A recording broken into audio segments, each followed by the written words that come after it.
selamat pagi dan salam. Karya Injil adalah karya kasih Allah yang ingin menjangkau dan memenangkan umatnya.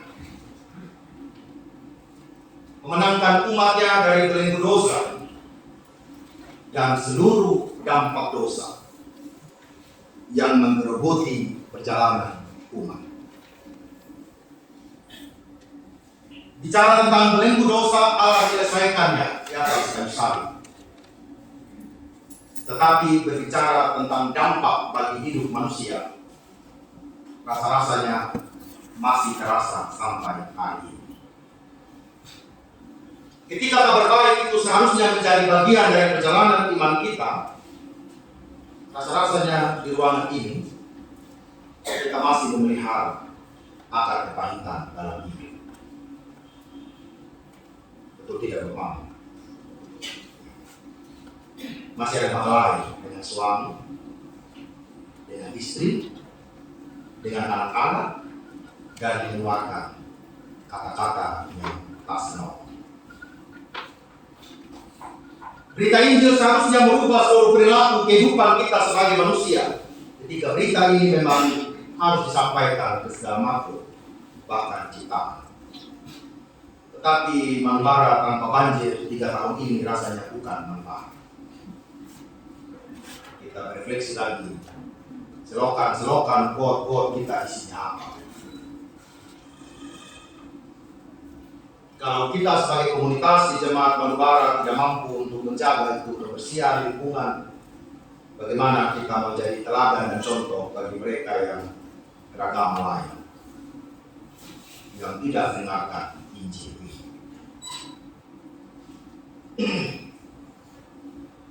Penanaman bakau di sekitar Pradita dan Manbara rasanya bukan seremonial, tetapi hal yang memang segera kita bangun bersama.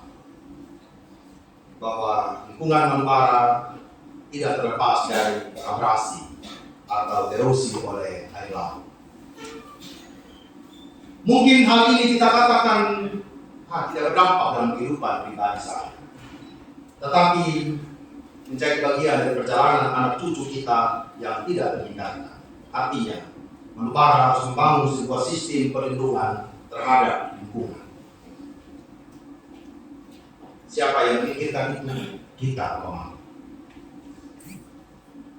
Tahun depan, anggaran kita di RAPBC mungkin kita berpikir bahwa bakau itu memang harus kita lestarikan dan perlu kita tanam dan menjadi program jemaat ini. Kalau benar kita serius bahwa Injil itu untuk alam ciptaan. Cuma bersih rasa-rasanya bukan hanya menjadi program pemerintah, tetapi menjadi program dari jemaat ini untuk serius membersihkan selokan. Setidaknya 50% air itu ngalir, Bapak. Kita tidak bisa juga mengatakan kalau bersih selokannya dan semuanya beres, tidak juga, Bapak. Setidaknya 50% air itu bisa mengalir, tidak masuk ke dalam gereja kita. Karena kalau buat gereja baru, maka anggaran. Ini komisi sudah bingung semua. Kita bisa melakukan langkah-langkah kecil, tetapi itu menjadi berita Injil kita. Bahkan berita Injil itu belum mampu untuk menjangkau seluruh pikiran, perkataan, dan perilaku kita. Tuhan bilang pergilah, begitu kan? Tapi kita belum pergi ke dalam iman kita di dalam. Ini persoalan. Karena sejatinya kalau berita Injil itu sudah kita hadapi secara pribadi, mudah untuk menyampaikan ke orang lain. Saya tidak bisa ngomong ke saudara saya yang kurus kayak saya bilang mari kita diet begitu kan, tanpa saya ada praktek. Itu tidak apa-apa. Ini tidak akan bersama. Kalau saya dilakukan, tolong selesai. Kita tidak bisa mengatakan kepada orang lain jaga punya mulut. Omong dengan saya, tapi kita punya mulut jauh dari kamera dari orang lain. Kita tuntut kita punya suami, bapak jaga mulut. Tapi kita istri ini ngomong dari pagi kita pagi, lebih lancar kita punya mulut daripada air pang. Ya.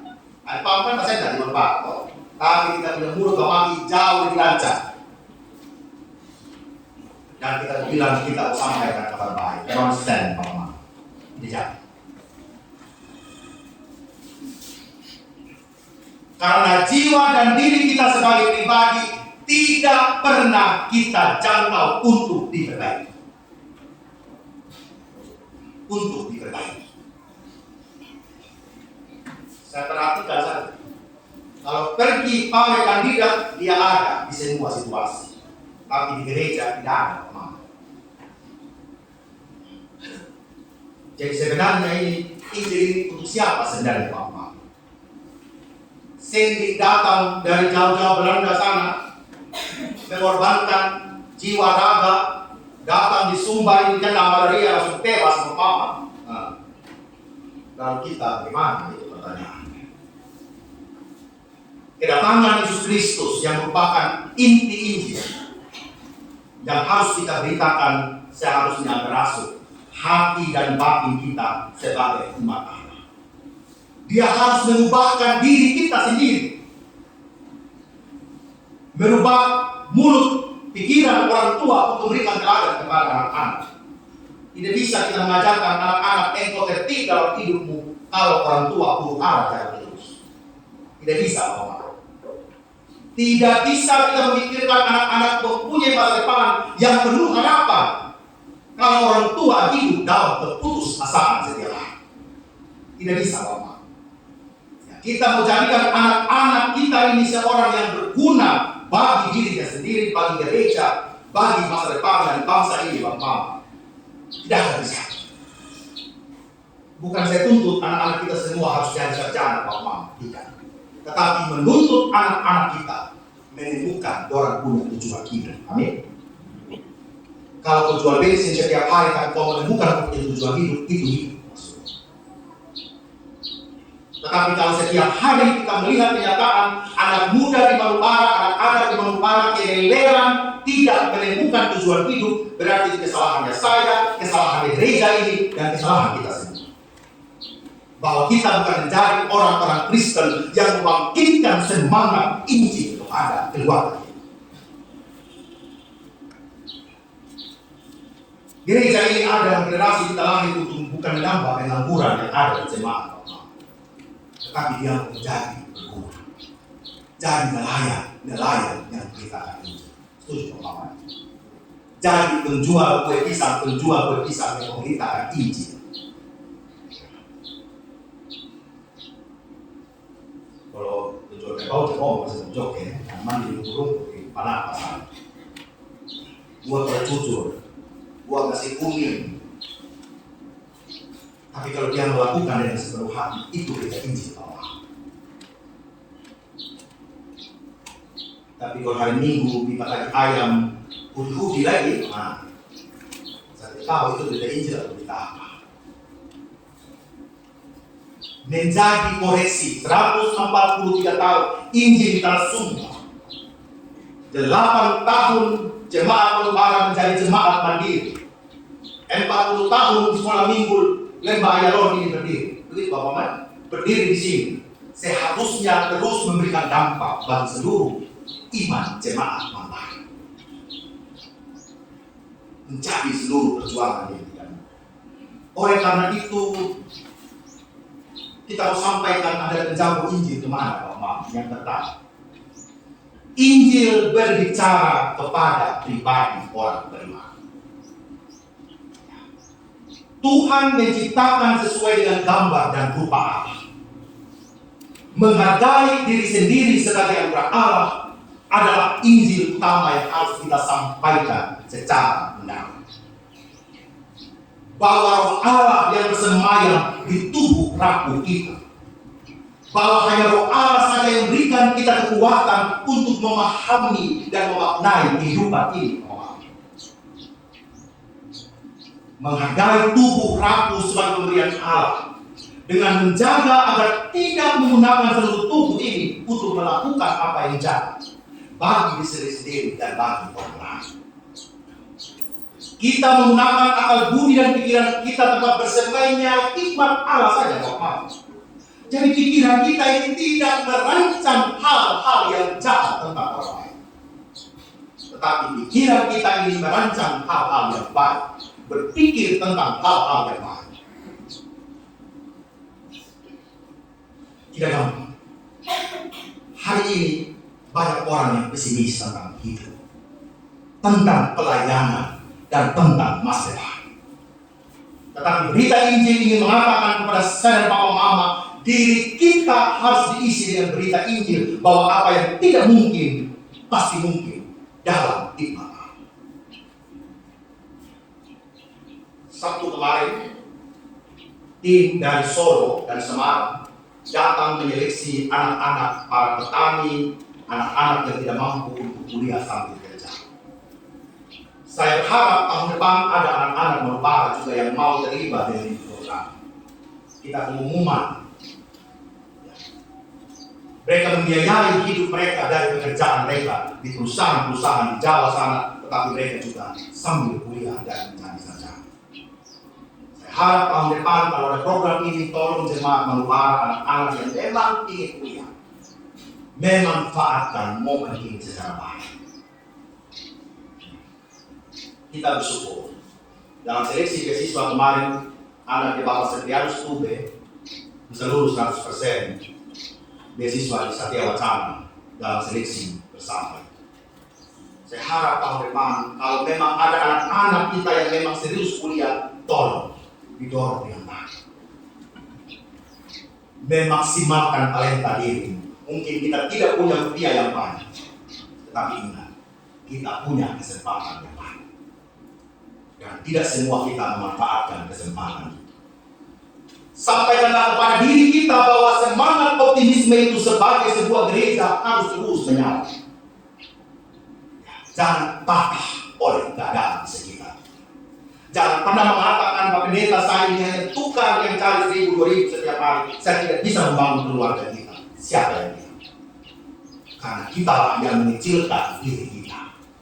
Kita tidak mampu untuk menyampaikan kabar baik dengan utuh kepada diri kita. Tidak bisa mengatakan saya ibu rumah tangga dan tidak bisa membiayai sekolah anak-anak. Kalau kita bisa menjadi ibu rumah tangga yang kreatif, bisa Bapak. Tetapi Injil itu harus masuk di dalam diri kita. Jangan kalau tiap hari bangun pagi, mengupi dengan suami, kita sudah merancang di kepala kita. Besok pagi bisa mau huru-hara dengan suami. Cobalah pagi itu duduk santai, minum kopi, kalau memang tidak pulang, kopi pahit juga tidak apa-apa toh. Kalau dipahit kehidupan kan, nah, duduk doa bersama-sama. Apa memang lebih susah Bapak? Malam ngomong, ya, sudah kerja dari pagi, rasanya uang tidak ada, mari berdoa dengan Tuhan.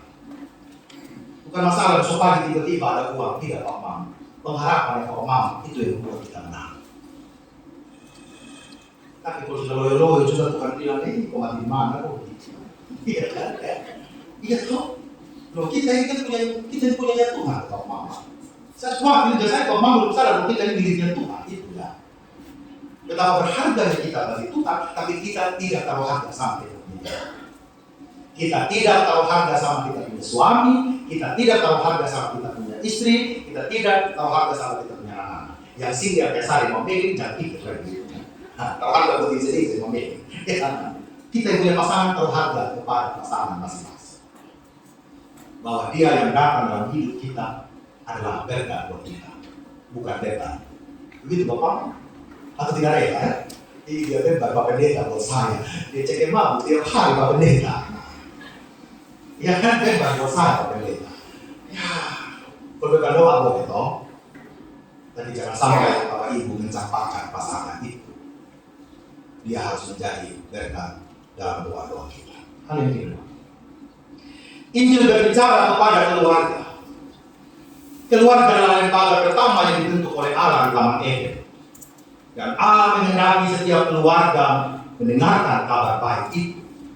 Meski seringkali keluarga kadang-kala hanya tempat kita mendengarkan kabar buruk. Ya kan? Mama mertua yang suka huru-hara, ya kan? Datang bawa kabar di rumah. Anak mantu yang buat masalah bawa kabar buruk di rumah. Semua seolah-olah membawa kabar buruk. Papa Mama, ada yang salah kalau begitu. Ketika caci maki kita relakan, kata-kata kekerasan yang kita ucapkan, kata-kata yang penuh ancaman, perlakuan yang tidak senonoh, tidak adanya saling menghargai antara suami istri, anak menantu, orang tua anak, orang dewasa tidak mampu melindungi anak-anak, dan tindak kekerasan yang terjadi. Berarti ada yang perlu diperbaiki dalam relasi kita. Melalui berita Injil, kita menengok seluruh luka-luka yang ada di tengah keluarga kita, bahwa luka-luka itu membutuhkan berita Injil yang memulihkan sekaligus meneguhkan. Hal yang ketiga, Injil berbicara kepada komunitas. Komunitas tentang berbagai tempat di mana kita hadir untuk mengatakan kebenaran. Kalau kau hadir sebagai seorang, apa istilahnya sekarang ini, tim sukses, tolong yang omong itu yang baik. Jangan bawa orang yang diburukan ke omong. Berarti kita tidak memahami. Bukan sebagai tim sukses, tidak memahami siapa diri kita sebagai citra. Baik persekutuan di gereja, komunitas di tempat kita kerja, komunitas tempat kita berpolitik, dan komunitas tempat kita bermedia sosial di Facebook, Instagram, WhatsApp, dan semua itu membutuhkan berita baik dan kabar baik. Sadar atau tidak, terkadang komunitas gereja bukanlah tempat yang dirindukan untuk berbagi kehidupan. Gereja pun kadang-kadang bisa saja menyampaikan kabar buruk kepada anggota melalui sikap tubuh kita di dalam gereja. Tetapi kita mau menjadi gereja yang mau dan mampu memedulikan anggota-anggota yang membutuhkan sentuhan dan pelayanan. Sudahkah kita menjadi kabar baik itu? Kadang gosip lebih elok daripada kabar baik. Usi sudah tahu. Nah, itu kata pertama ketemu gosip. Usi sudah enggak. Belum. Kau tahu. Nah, suka makanya gaul sedikit. Kita mulai kasih bunga itu berita. Taruh merica, taruh masako. Kurang fixing usi tanah Akhirnya the bad news is good news. Berita buruk adalah berita baik. Kita kalau cerita jatuhnya orang ini luar biasa, mama jauh dari semangat. Kita kan maksudnya. Itu toh buat masa dulu begitu toh. Sekarang dia rasa. Tapi kalau orang itu ada, dia kasihan kau munafik sudah toh. Di mulut yang sama kau ngomong dekat, di mulut yang sama juga kau kutuk orang lain. Bisa saja kalau PA ngomong, wah ini Pak Pendeta, suami ini the best love in my life, gitu kan ya. Itu kayak apa kalau ngomong, toh gitu kan ya. Tapi hari Sabtu dibilang Pak Pendeta susi suami. Ini kan kelakuan ya. Nah, itu sudah manusia Bapak. Kalau PA berapi-api ngomong tentang anak bantu, anak saya semua. Tapi hari Minggu di sudah berita lain. Tidak terjadi manfaat. Jauh tangan mungkin dari sana. Tidak jelas seperti orang bermakan di mulut manis semua. Saya ambil diabetes, gitu ya. Kadang berita buruklah yang paling sedap untuk kita berikan dan dikupas secara siap. Di tempat kita bekerja, di tempat kita cari kutu, di tempat kita cari uang.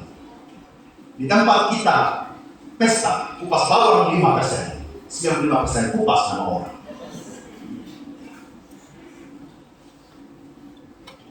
Di mana barang tidak terjadi. Dorong konfirman kalau kupas bawang. Dorong kupas firman dan pulang, bukan pendeta waktu begini. Itu tidak ngomong. Bagaimana di dunia politik kita? Wah ini tidak juga Bapak. Berita hoax, fitnah, sindir menyindir dilakukan dengan sadar oleh orang-orang Kristen di media sosial. Pergi ke gereja adalah ritual kemunafikan yang dibangun tanpa spiritualitas yang menghayati bagaimana peran kita sebagai orang percaya untuk memberitakan Injil. Mari masing-masing renungkan. Yang terakhir, Injil berbicara kepada alam sekitar. Teologi mengungkapkan bahwa manusia diciptakan bersama dengan seluruh alam semesta. Artinya, kehidupan kita tidak terpisahkan dari alam pemberian Allah dan lingkungan menjadi satu kesatuan. Immanuel, cipta Allah yang diberikan kewenangan untuk menguasai dan menaklukkan bumi dengan segala isinya. Maka hubungan manusia dengan lingkungan hidup adalah dua sisi dari mata uang yang harus dilakukan dengan adil dan seimbang.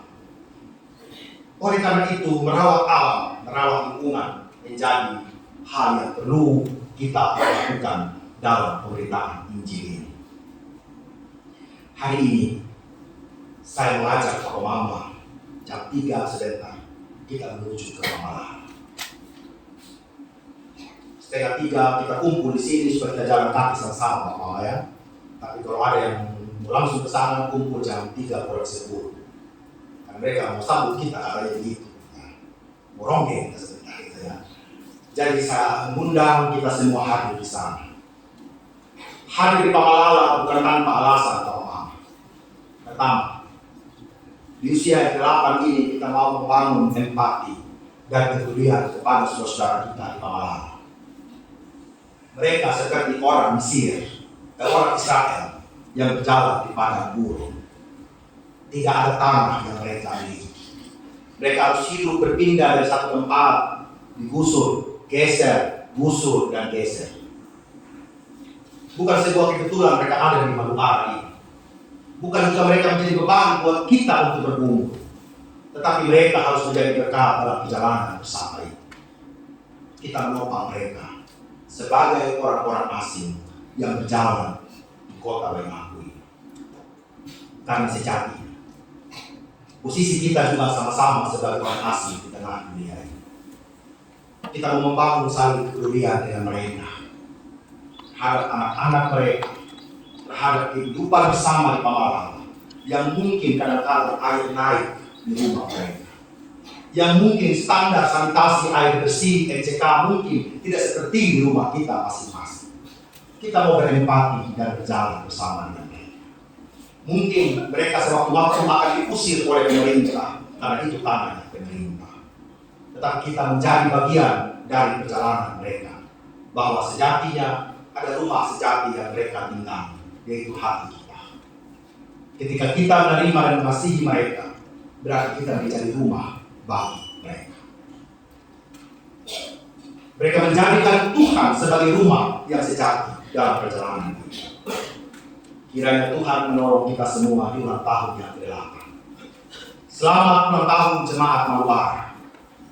Saya bersyukur 8 tahun Tuhan menjaga jubah pelayanan ini, sehingga jubah itu saya masih pakai sampai hari ini. Itu hanya karena anugerah. Tuhan melindungi saya dan Papa Mama dalam refleksi 143 tahun Injil tersumpah dan 8 tahun Maluara tersiar. Amin.